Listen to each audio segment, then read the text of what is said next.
Next on Chronicle. There's something about folk art that has broad appeal. Images of everyday life and everyday people, whimsical sculptures and colorful objects, mostly by anonymous, untrained artists. Oddly enough, it took a Romanian opera singer to introduce American folk art to the Museum of Fine Arts with this simple premise. Not tell me who the painter is, and I will tell you whether the painting is good.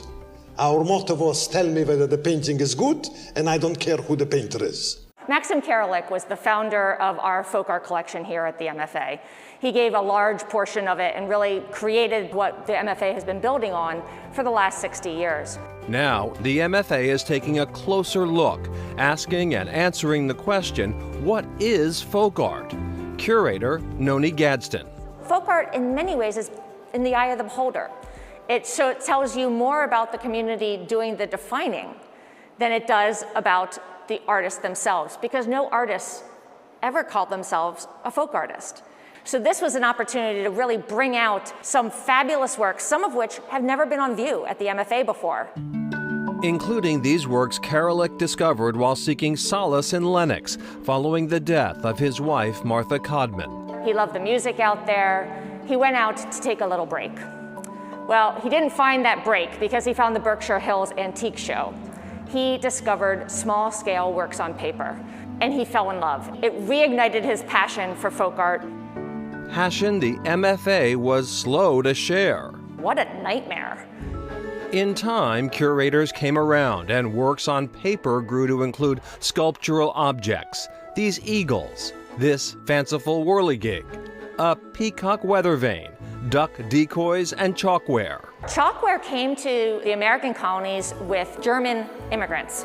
They had molds that they easily poured plaster of Paris, and then they would paint the finished product. And this was a way of democratizing art, bringing sculpture to the working class. Admittedly missing in Karalik's collection is diversity. He did not collect work by Black artists, by Latinx artists. We've been trying to fill in aspects of that collection over the last 60 years. We still have a long ways to go. I don't know if we can ever be fully representational, but being better at representing diverse artists in our collection.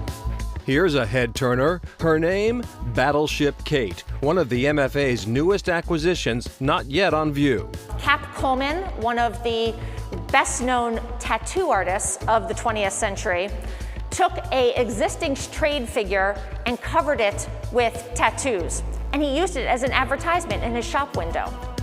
And this trade figure happened to be in the form of Hiram Power's The Greek Slave. So an icon of American art, now covered in tattoos. The gold standard of tattoo folk art, says historian and antique dealer Darren Bray. She has everything you would want in a piece of art. She's sculptural, she's beautifully painted, she has tattoo designs from the turn of the century up through the 1930s. So as a work of art, she checks like every box. It was Bray who first spotted her at a Skinner auction. I think I was probably the only person in the world at the time who knew exactly what she was. I underbid her, but I befriended the folk art dealer who did buy her, and over time I was able to acquire her and study her a little more closely. But you realize with a piece of that sort of magnitude and importance that it belongs in an institution. So ultimately, it landed at the Museum of Fine Arts. Bray's fascination with tattoo art is on full display in this book, Loud, Naked, and in Three Colors, A History of Tattooing in Boston, the story of Scully Square and the Liberty Boys. Edward Dad Liberty is the patriarch of this family. He trains his 3 sons, and by the 40s, they have literally cornered Scully Square, which was a major tattooing hub. My co-author, Margaret Hodges, and I traveled all over the country visiting with the descendants of tattoo artists, photographing and cataloging artwork. It could be crude or very raw, or exquisite and bordering on fine art, and everything in between. These are different examples of original tattoo flash art from Boston. Flash art, undeniably American folk art. Wow, And Darren Bray says early tattoo artists never could have imagined that tattoos would become as popular as they are today. And he says tattoo artists are real artists and they deserve recognition. And back to the MFA, curator Noni Gadsden is really working to integrate folk art with fine art in the museum galleries. Meanwhile, the Invention of Folk Art exhibition continues through early January, so you do still have time to go see that. All right. Coming up, folk artists at work.